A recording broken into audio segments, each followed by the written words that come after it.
கர்த்தருடைய பரிசுத்த நாமத்துக்கு மகிமை வெளிச்சத்தின் பாதைக்கு உங்கள் அன்புடன் அழைக்கிறேன். நல்ல கூட யாக்கோபு நிருபம் 5ஆம் அதிகாரம் கடைசி வசனம் 2 வசனத்தை மட்டும் வாசித்து விட்டு கொஞ்சம் டீப்பாக அதில் இருக்கிற சில ஆழமான சிந்தனைகளை நாம் ஒப்பிட்டு சிந்தித்து பார்க்க போகிறோம். இந்த வசனத்தை பல முறை கேட்டிருக்கலாம், ஆனால் பலர் அதனுடைய ஆழங்களை சரியாக விளக்குவதில்லை, போதிப்பதில்லை.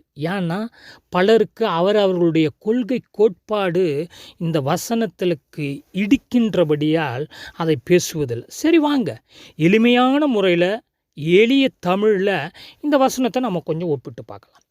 சகோதரரே, உங்களில் ஒருவன் சத்தியத்தை விட்டு விலகி மோசம் போகும்போது மற்றொருவன் அவனை திருப்பினாள்.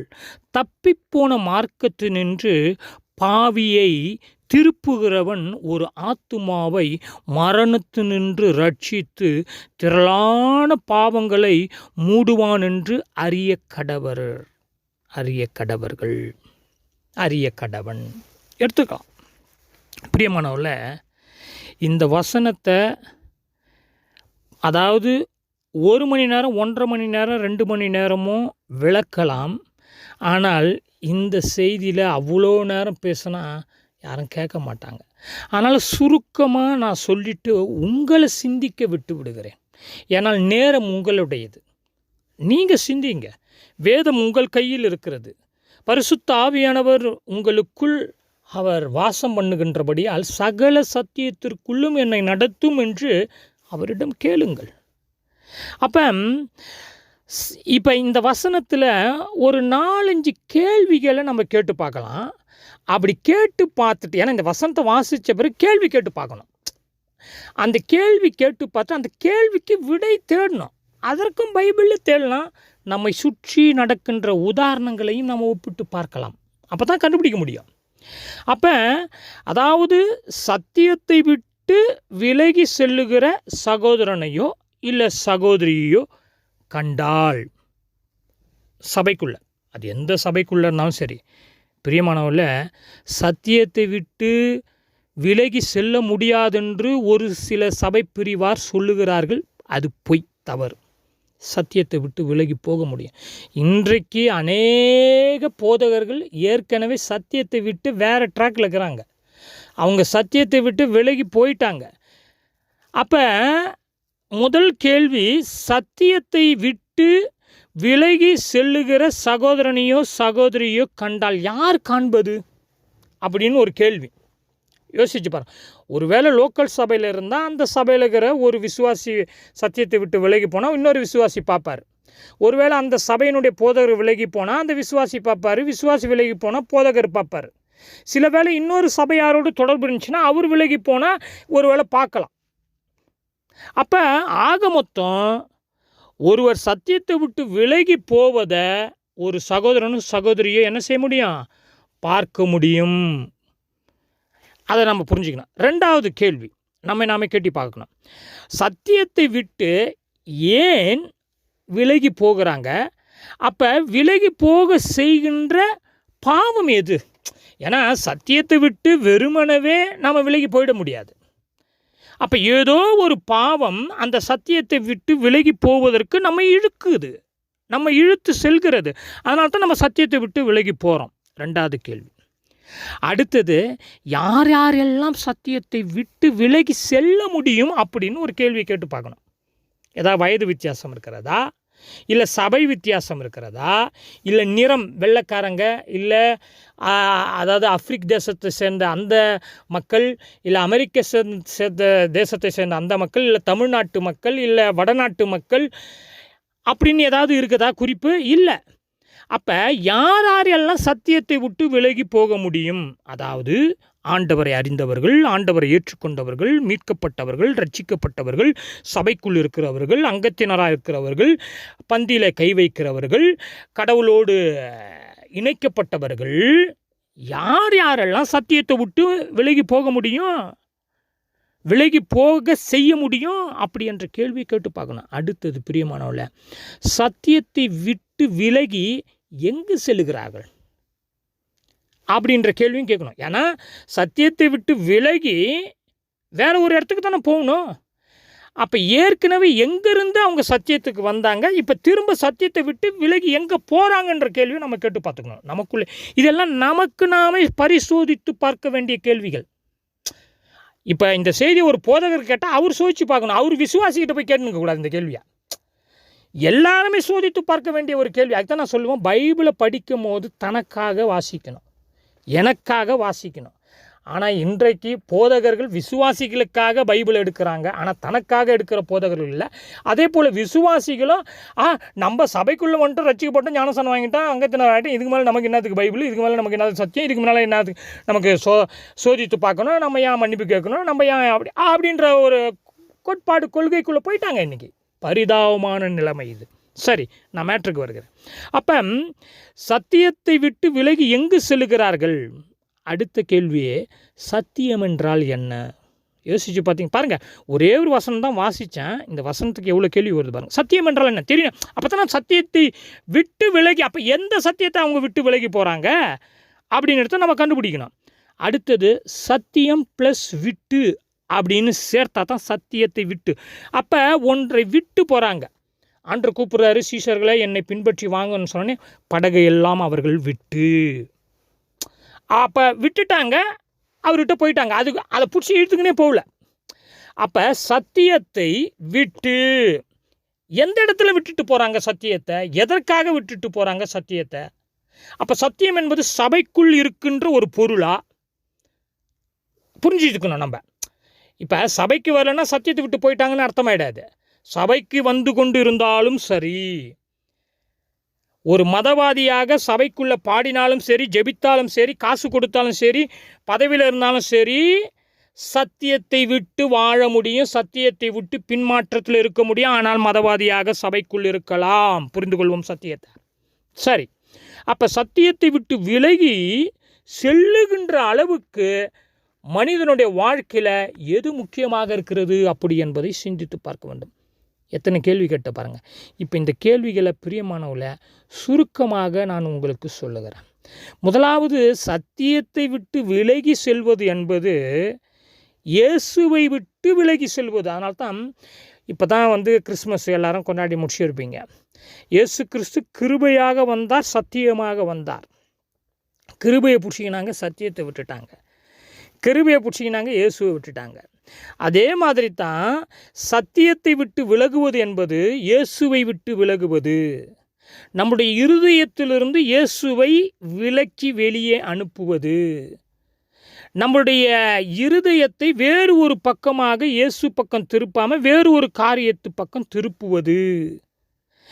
ஆண்டவருடைய உபதேசத்தை விட்டு விலகுவது, அவருடைய போதனையை விட்டு விலகுவது, அவருடைய கற்பனையை விட்டு விலகுவது, அவருடைய வார்த்தைக்கு கீழ்ப்படியாமல் வேறொரு காரியத்துக்கு கீழ்ப்படிவது. இதெல்லாம் பிரியமானவர்களே சத்தியத்தை விட்டு விலகுவதற்கு அடையாளம், சத்தியத்தை விட்டு விலகுவதற்கு அர்த்தம். சத்தியத்தை விட்டு விலகுவது என்பது இயேசுவை விட்டு விலகுவது, அவ்வளோதான். புரிஞ்சுக்குவோம் சத்தியத்தை. அப்போ இன்னும் கொஞ்சம் டீப்பாக நீங்கள் பார்க்க போனால் பிரியமானவரில் சத்தியத்தை விட்டு விலகி செல்ல இன்றைக்கு பல பாவங்கள் காரணமாக ஒரு விசுவாசிக்கும் போதகருக்கும் அமைகிறது. நான் உலகத்து மக்களை குறித்து பேசலை, ஏன்னா உலகத்து மக்கள் சத்தியத்திற்குள்ளேயே இல்லையே. அப்போ உலக மக்களுக்கு இந்த வசனம் பொருந்தாது. அப்போ சத்தியத்திற்குள் இருந்து ஆண்டவருக்குள் வாழ்ந்து ஆண்டவருக்காக பாவத்தை ஜெயித்தவர்கள் மறுபடியுமாக பாவ அடிமைத்தனத்திற்குள்ளாக, பாவ இச்சைக்குள்ளாக, ஆபாசத்திற்குள்ளாக, பல சிற்றின்பங்களுக்குள்ளாக அவர்கள் செல்லும் பொழுது இப்படிப்பட்ட பாவங்கள் காரணமாக அமைகிறது சத்தியத்தை விட்டு விலகி போவதற்கு. அநேக பாவங்கள் இருந்தாலும் பிரியமானவர்கள 2 பாவம் மிக முக்கியமான ஒரு பாவம். ஏன்னா சத்தியத்தை விட்டு விலகி போவதற்கு, இயேசுவை விட்டு விலகி போவதற்கு இந்த காரியம் காரணமாகுது. ஒன்று, அதாவது பெண்ணாசை, விபச்சாரம்னு எடுத்துக்கலாம். கள்ளத்தனம், வேசித்தனம், பாலியல், கள்ள தொடர்பு, ஆபாசம், இதெல்லாம் இதுக்குள்ளே நீங்கள் அடக்கி போட்டு பார்த்துங்க, சிந்திச்சு பாருங்கள். என்ன பிரதர் சொல்கிறாரு, விபச்சாரம் சத்தியத்தை விட்டு விலகி போவதற்கு காரணமாகுது அப்படின்னு நீங்கள் கேட்கலாம். சிந்திச்சு பாருங்கள். பல உதாரணங்கள் சொல்ல முடியும், ஆனால் இதெல்லாம் சொல்ல முடியாது. 2வது பணம். யூதாஸுக்கு யோசித்து பாருங்கள், 30 வெள்ளிக்காசு அவன் இயேசுவை விட்டு சத்தியத்தை விட்டு விலக செய்தது அல்லவா, 30 வெள்ளிக்காசு. இன்று இந்த ஆன்மீகத்தை வச்சு, அதாவது அரசியல் ஒரு பக்கமாக ஒரு கமர்ஷியல், ஒரு வியாபாரம், ஒரு கொள்ளை நடந்தாலும், திரையுலகம் அது ஒரு கமர்ஷியல், அங்கே ஒரு கொள்ளை விபச்சாரம் நடந்தாலும், இன்றைக்கு ஆன்மீகத்தை வைத்து, இயேசுவை வைத்து ஒரு வியாபாரம், ஒரு கொள்ளை, ஒரு மோசடி, ஒரு பண ஆசை நடந்து கொண்டு தான் இருக்கிறது. மறுக்க முடியாது. பல பட்டியல் போடலாம், அது பெரிய ஒரு பட்டியல். எனவே பிரியமானவர்களே, சுருக்கமாக சொல்லி நான் நிறைவு செய்கிறேன். இதை குறித்து இன்னும் டீப்பாக சொல்லணும்னு சொன்னால் நேரம் போதாது. உங்கள்கிட்ட இவ்வளோ கேள்வியை வச்சு இந்த கேள்விகளெல்லாம் திரும்ப வார்த்தைகளை, வசனங்களை, பதில்களை நீங்கள் தேடுங்க. அப்போ சத்தியத்தை விட்டு யாரெல்லாம் விலகி போக முடியும்னு சொன்னால், இப்போ ரட்சிக்கப்பட்டவனும் போக முடியும், 25 வருஷம் ரட்சிக்கப்பட்டு சபைக்குள்ளே இருந்தவனும் போக முடியும், கடைசி நேரத்தில் 50-60 வயசில் கூட வயது வித்தியாசம் இல்லாமல் சத்தியத்தை விட்டு விலகி போக முடியும். பிரியமானவர்களே, அந்தரங்கத்தில் விலகி போக முடியும், தனிமையில் சத்தியத்தை விட்டு விலகி போக முடியும். 6 நாள் வாழ்க்கை, 6.25 நாள் வாழ்க்கை, நம்ம தனிப்பட்ட வாழ்க்கை, இதில் சத்தியத்தை விட்டு விலகி போக முடியும். 2 மணி நேரம் 1 மணி நேரம் தான் சபை வாழ்க்கை. புரிஞ்சுக்குவோம் சத்தியத்தை. எனவே இப்படி பிரிஞ்சு போனவங்களை, சத்தியத்தை விட்டு விலகி போனவங்களை வசனம் சொல்லுகிறது, அவர்கள் சத்தியத்தை விட்டு விலகி மோசம் போகும்போது மற்றொருவன் அவனை திருப்பினாள். அப்போ எப்படிப்பட்ட ஒரு ஊழியத்தை கொடுக்குறாரு பாருங்கள் ஆண்டவர். திருப்புற காரியம் முக்கியமானது. அப்போ அவங்க திரும்பிய மார்க்கத்துக்கு கிறிஸ்துவிட்ட வரும்போது, அப்படி பாவத்திலிருந்து பாவியை திருப்பும் பொழுது அவனுடைய ஆத்துமா மரணத்தினின்று ரட்சித்தான். 2ஆம் மரணமாகிய அக்கினி கடலிலிருந்து அவன் நரகத்துக்கு போகிறவனாக இருந்தவனை திருப்பி கொண்டு வருகின்ற காரியம் திரளான பாவங்களை மூடுமென்று நீ அறிய கடனும். அப்போ யோசித்து பாருங்கள். வெறுமனே அதனால தான் சபை கூடி வரும்போது ஒருவருக்கு புத்தி, அப்போ ஒருவருக்கு ஒரு புத்தி சொல்லுதல் என்பது சத்தியத்தை விட்டு விலகி போவதற்கு காரணமாக அமையக்கூடாது, அமைய வேண்டாம் என்பதற்காகத்தான் பவுல் சொல்கிறாரு. பல நிருபங்கள் சொல்லுது, ஒருவருக்கு ஒரு புத்தி சொல்லுங்கப்பா, ஒரு பாவத்தை கண்டிங்கப்பா, ஒரு பாவத்தை ஜெயிப்பதற்கு முயற்சி பண்ணுங்கப்பா, சரீரத்தை அடக்கி ஆளுவதற்கு முயற்சி பண்ணுங்கப்பா, பரிசுத்தமாக சரீரத்தை வச்சுங்கப்பா அப்படின்னு அப்போஸ்தலர்களும் சரி பல நிருபங்கள்லையும் இந்த வார்த்தை ஒருவருக்கு என்று பார்க்குறோம். ஆனால் இன்றைக்கு யோசித்து பாருங்கள், சத்தியத்திலிருந்து விலகி போனவங்களை திருப்பி கொண்டு வருவதற்கும் ஆட்கள் இல்லை. ஏனென்றால் இவர்களை ஏற்கனவே சத்தியத்தை விட்டு விலகிக்கிறாங்க. அப்போ எப்படி சத்தியத்தை விட்டு விலகி போனவங்ககிட்ட போய் சாட்சியாக நின்று சொல்லி அவங்களை இட்டுன்னு வர முடியும்னு நினைக்கிறீங்க? இன்றைக்கு பிரியமானவர்கள, கிறிஸ்தவ சமுதாயத்தில் மிக முக்கியமாக நமக்கு தேவைப்படுகின்ற ஒரு காரியம், சத்தியத்திற்கு கீழ்ப்படிந்து சத்தியத்தின்படி வாழ்வதற்கு கிறிஸ்து நம்மை அர்ப்பணித்தார். அதற்காகத்தான் பிறந்தார், அதற்காகத்தான் தன்னை சிலுவையிலே அவர் அர்ப்பணித்தார் என்று பார்க்கிறோம். எனவே பிரியமானவர்களே, நீங்களும் நானும் எதற்கு முன்னுரிமை கொடுக்குறோம்? ஆண்டவரை விட்டு சத்தியத்தை விட்டு விலகி போவதற்கு காரணம் ஏதோ ஒன்று நமக்கு முதன்மையாக, பணமோ இல்லை ஆபாசமோ இல்லை பெண்ணோ இல்லை சிற்றின்பங்களோ நமக்கு முதன்மையாகிறதுனால தானே நம்ம இயேசுவையே விட்டு விலகி போகிறோம், சத்தியத்தை விட்டு விலகி போகிறோம். புரிஞ்சுக்குவோம். சபைக்குள் இருந்து ஏமாற்றிக்கொள்ள வேண்டாம். நான் கிறிஸ்தவன், இத்தனை வருஷம் இந்த சபை அந்த சபைன்னு சொல்லி ஏமாற்றிக்கொள்ள வேண்டாம். ஒப்பு கொடுப்போம். புதிய ஆண்டிற்குள் அடியெடுத்து வைப்பதற்கு முன்பாக நீங்களும் நானும் செய்ய வேண்டிய காரியம், இயேசுதான் சத்தியம், இயேசுதான் வழி, இயேசுதான் ஜீவன். அதற்குள்ளாக நம்ம ஒப்பு கொடுக்கணும், அதற்குள்ளாக நாம் வாழ வேண்டும், அதற்குள்ளாக நாம் செயலில் நம்மை காண்பிக்க வேண்டும். ஜெபம் செய்வோம். அன்பின் பரலோக பிதாவே, சத்தியமாக வந்தீர், கிருபையாக வந்தீர், கிருபையாய் என்னை ரட்சித்தீர், இப்போ என்னை சத்தியமாய் வாழ சொல்லுகிறீர். உமக்குள் அந்த சத்தியம் இருக்கிறது, நீதான் சத்தியம். உமக்குள் நான் வாழ்ந்து உம்மை நான் வெளிப்படுத்த எனக்கு கிருபை செய்வீராக. இயேசு கிறிஸ்து மூலம் தாழ்மையோடு ஜெபங்க நல்ல பிதாவே, ஆமென்.